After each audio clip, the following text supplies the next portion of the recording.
Labdien, mani sauc Edgars, un tā kā ir pienākusi vasarā ārā, tad visiem aktuāla tēma šobrīd ir kondicionieru uzpilde un kondicionieris. Kā mēs redzam, daudz vietās ir iespēja uzpildīt kondicionieru, bet ne jau ar to viss beidzās. Jāsāk ar to, ka mašīnai tātad ir kaut kāda noplūde, kaut kāda problēma, kāpēc viņš ir jāuzpilda. Viņi, teiksim, nemeklē šīs problēmas, viņi vienkārši uzpilda. Mēs piedāvājam jums atrisināt problēmu, lai tas nav jādara katru gadu. Pirmais, ar ko sāksim, būs sistēmas pārbaude, vai sistēmā vispār ir spiediens.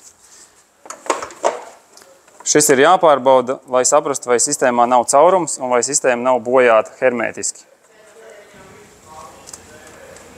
Jāsāk ar to, kad uzliksim manometrus un pārbaudīsim, cik liels spiediens ir sistēmā.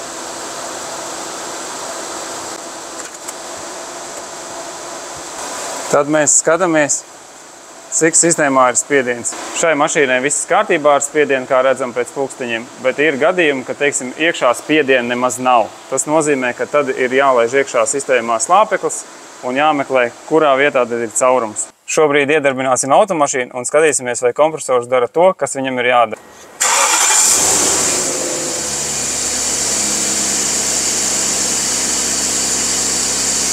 Tad ieslēdzam kondicionieru sistēmu un skatāmies, ko mums dara pulksteņi. Kā redzam, zemspiediens ir labs un augstspiediens ceļās.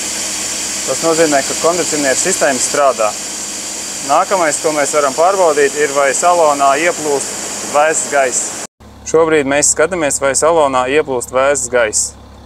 Ja vēss gaiss neieplūst salonā, nākamā lieta, ko mēs skatāmies, ir salona filtrs, jo salona filtrs mēdz aizsērēt un cauri netiek šis gaiss. Tātad pārbaudījām salona filtru. Šai mašīnai viss ir kārtībā, bet gadījumos, ja neieplūst salonā vēsais gaiss, veicam dziļāku diagnostiku. Ko mēs sapratām no šī īsā video? Mēs sapratām to, ka tās vietas, kur uzpilda kondicionieri, tās ir īslaicīgi pasākumi. Tas visticamāk būs uz nedēļu, mēnesi, iespējams gadu, taču tas ilgtermiņā nestrādā. Tā, ka, ja jūs vēlaties labu un kvalitatīvu diagnostiku, griežieties pie mums GT Garage.